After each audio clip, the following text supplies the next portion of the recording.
This week's DIY project is all about the temperature of your engines. And how do you know if you have a problem? How do you diagnose it? Well, on my particular boat here, the port side, it says at the dash is running hotter than the starboard side. But is it? Can't necessarily trust your gauges. You want to use them, but you want to investigate too.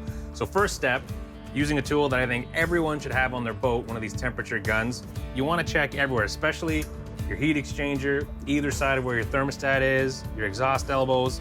Now, these haven't been running a couple days because I wanted them to be nice and cold when I'm working on them. But when they were running, there was no difference between my two engines, which means there's either a problem with the sending unit wire, or the gauge.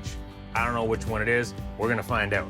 Before you do anything on your engines or involving electronics, listen up with me, camera 3. Okay, turn off your batteries.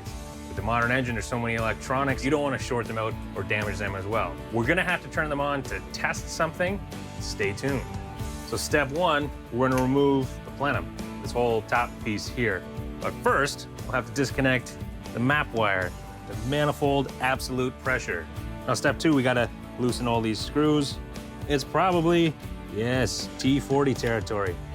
So let's do this.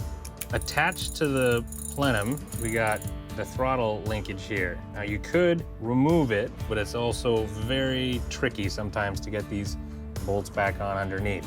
So we're gonna see if we can just move it enough out of the way. Bingo, bango. The sending unit works on electrical resistance. So once you remove the plug from the sensor, use a set of alligator clips to ground it out, then turn on the ignition. It should make the temp gauge read full hot, providing the wire and gauge are working correctly, which is the case here. So it's gotta be the temp sender itself. This will differ from engine to engine, but with our closed loop cooling 7.4 liter Mercruiser, we need to drain the coolant before we can remove the sensor.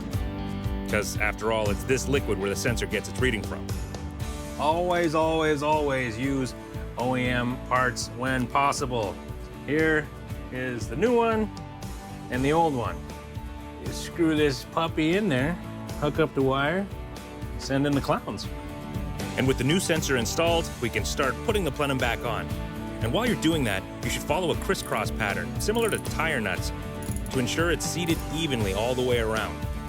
Torque the bolts to the proper engine specs, reconnect the map wire, and of course, don't forget to put the coolant back in before you fire the engine, or that could create a whole other mess of problems.